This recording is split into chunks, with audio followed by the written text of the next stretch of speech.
এটা হলো সূর্যমুখীর লঞ্চ। আসলে অনেক স্পিড লঞ্চটা, আপনারা সবাই এটা দিয়ে যাতায়াত করতে পারবেন।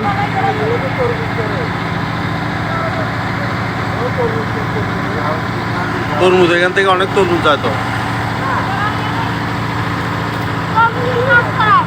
হ্যাঁ, তরমুজ মাথাটা ফেল করি। এখন আমরা সূর্যমুখীর যেটা আছে এটা খুব তাড়াতাড়ি করে যাচ্ছে। দেখেন চর বন্ধুরা, নদীর ভিতরে চর পড়ে গেছে, সেই চরের ভিতরে তরমুজের চাষ করা হচ্ছে। খুবই সুন্দর। বাহ।